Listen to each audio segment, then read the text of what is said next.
Today's program is brought to you by OTCStockShark.com. For the latest and greatest OTC and Pink Sheets information, sign up for your account at OTCStockShark.com.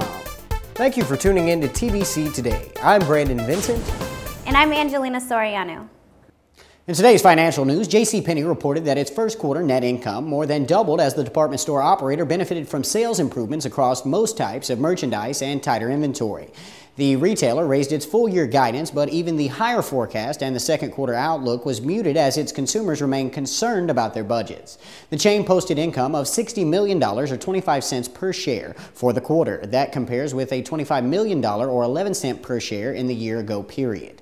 Total revenue rose 1.2% to $3.93 billion in revenue at retail stores opened at least a year ago, rose to 1.3%. The measure is considered a key indicator of retailers' health. JCPenney said 6 of the 7 merchandise divisions had revenue gains. The strongest areas were men's, shoes, handbags, and children's. JCPenney is working to improve its merchandise and assortment and increasing its exclusive items. This spring, the retailer launched an exclusive line called Olsen Boy, a part of a partnership with actresses Mary-Kate and Ashley Olsen. Starting this fall, JCPenney will be the only U.S. retailer to sell the Liz Claiborne lines.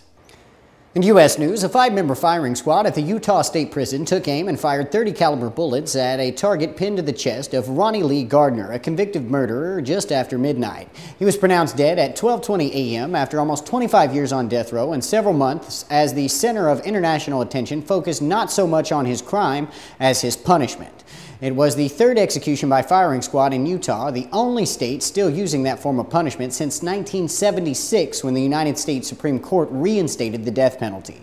The execution warrant for Mr. Gardner has been served. The Utah Department of Corrections said in a statement, Mr. Gardner, who was 49, was convicted in 1985 and sentenced to death for murdering a man in a botched courthouse escape attempt. Last-minute appeals filed by his lawyers with the United States Supreme Court, the 10th Circuit Court of Appeals in Denver, and Governor Gary Herbert were all rejected. In today's entertainment news, Pixar has done pretty well for itself. Over the last 15 years, the studio has yet to release a film that failed to hit the $360 million mark. Finding Nemo, the company's top box office earner, ended its theatrical run with $868 million in ticket sales.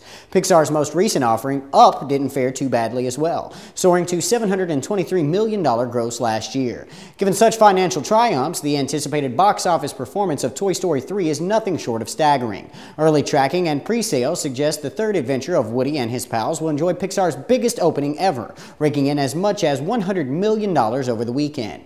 Toy Story 3 is as sweet, touching, and humane a movie as you are likely to see this summer. And yet it is all about doodads stamped and molded out of plastic and polyester. Therein lies the genius and its uncanny authenticity, a tale that captured the romance and pathos of consumer economy, the sorrows and pleasures that dwell at the heart of our materialistic way of life, could only be told from the standpoint of the commodities themselves, those accreations of synthetic substance and alienated labor we somehow endow with souls.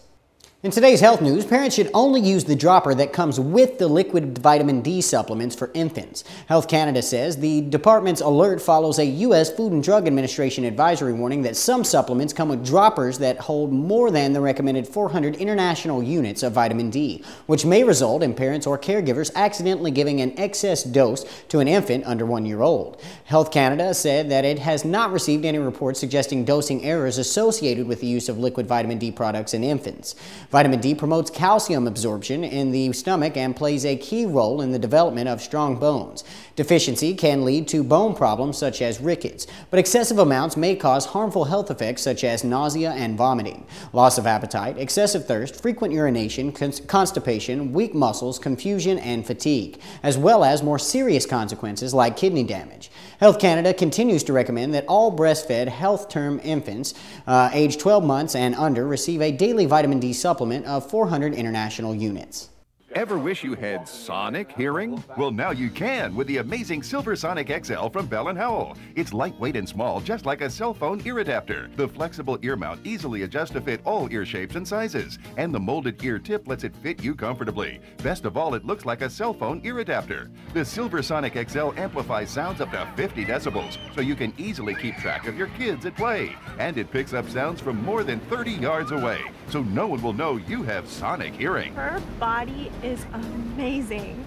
I wish I could look like that. The Bell & Howell Silver Sonic XL is yours for only $19.95. But wait, when you call, ask about our deluxe model upgrade that's fully rechargeable and comes with its own charger. Get Silver Sonic XL now and start hearing things you've never heard before. Call now. To order your Silver Sonic XL, call 1-800-230-7100 or send $19.95 plus shipping to the address on your screen. But for quicker service, call 1-800-230-7100. In today's travel news, 5 days after his release for health reasons, a former Cuban political prisoner added his name to a letter signed by nearly 500 opposition activists decrying proposed legislation that would lift the U.S. travel ban to their country. The letter, emailed to foreign reporters in Havana, took the opposite approach of a statement last week supporting the same bill and signed by 74 descendants, many with international recognition. The bill in question was introduced February 23rd by Representative Colin Peterson, a Minnesota Democrat. It would bar the president from prohibiting travel to Cuba or blocking transactions required to make such trips. It would also halt the White House from stopping direct transfers between U.S. and Cuban banks. That would make it easier for the island's government to pay for U.S. food and farm exports, which have been allowed for a decade despite Washington's 48-year-old trade embargo. In today's tech news, AOL said that it sold Bebo, the struggling social networking site, to Criterion Capital Partners, a private equity fund based in Los Angeles, for a fraction of what AOL paid for the site 2 years ago. The terms of the deal were not disclosed, but reports pegged its value at $10 million or less. AOL paid $850 million to a pair of British entrepreneurs for the company in March of 2008. AOL once had high hopes that Bebo would help to regain momentum, especially with younger audiences and advertisers, and to catch other fast-growing internet franchises. At the time, it was popular in Britain. When it bought Bebo, the chief executive of AOL at the time called it a game-changing acquisition that would turn AOL into a social media powerhouse.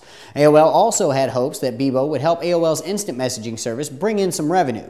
But Bebo was largely eclipsed by the continuing rise of Facebook, which has grown quickly in the United States and around the world and now has nearly 500 million members. In today's green news, online t-shirt seller Threadless is at it again. Known for pitching in for a good cause, the company is donating all proceeds from the sale of an oil spill-inspired t-shirt to the Gulf Restoration Network, an environmental organization that is actively working to provide independent monitoring for the BP Gulf oil spill. The Pelican shirt features an oil-soaked pelican taking flight, oil-dripping ribbons from its wings, and pooling at its feet. The solid black design on a simple white shirt is both beautiful and chilling, and at $10, it's a pretty great deal. The design is a collaboration between Frederick Weppener and a Threadless member, as well as Ross Zeitz, who works for Threadless. Both designers donated their payments to the fund. The cost for producing the design have been kept low thanks to Sharpprint, a local company that donated printing for the design. Sharpprint used only water-based inks for the shirt. What does the Gulf Restoration Network do? The Gulf Restoration Network is a nonprofit organization committed to uniting and empowering people to protect and restore the natural resources of the Gulf region for future generations. They work throughout the Gulf region, and they have been providing independent monitoring of the oil spill since its early days. Moreover, they've been pushing to hold BP accountable as well as for transparency. Thank you for tuning in to TBC Today. I'm Brandon Vincent. And I'm Angelina Soriano.